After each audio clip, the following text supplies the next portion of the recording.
यदि हम आजादी की कीमत नहीं जानते तो ये क्षमा योग्य है, क्योंकि हम हमारे शंकराचार्य भी हजारों साल पहले हुए,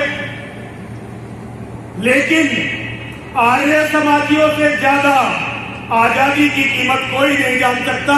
क्योंकि आजादी के लिए अगर आज ये देश आजाद है तो ये देश महर्षि दयानंद सरस्वती और उनके शिष्यों का ऋणी है। अगर वो नहीं होते तो ये देश आजाद नहीं होता।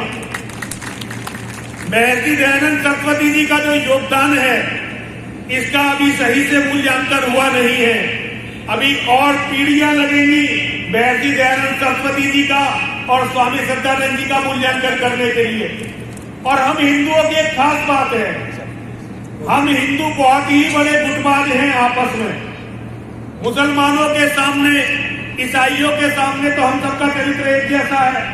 हम तुरंत अपने कपड़े उतार कर झुक जाते हैं ईसाइयों के और मुसलमानों के सामने, लेकिन आपस में हमारा चरित्र सबका एक ही जैसा है। पूरी दुनिया कभी आर्य थी और आज ये जो अंतिम आर्यों की शरण स्थली है भारत नाम का एक छोटा सा देश, वास्तव में ये भारत नहीं है। भारत नाम था कभी अखिल ब्रह्मांड का।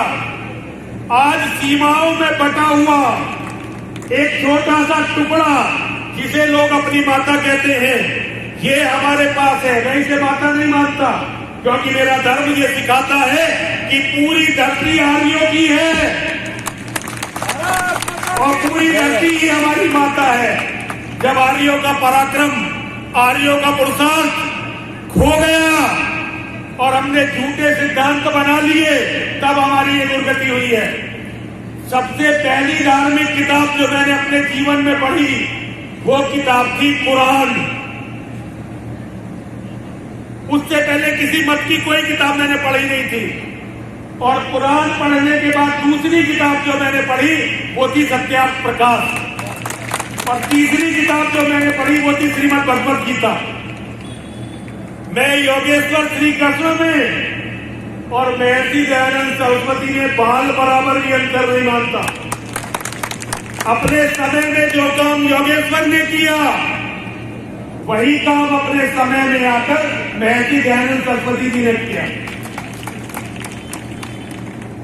अगर हम महर्षि दयानंद सरस्वती जी का चिंतन करते हैं, उनके संपूर्ण जीवन को देखते हैं, तब हमें पता चलता है कि आर्यों को स्वतंत्र बनाने की, बल्कि कहना चाहिए पूरे विश्व को स्वतंत्र बनाने की कितनी ललक और कितनी आग उनके मन में थी।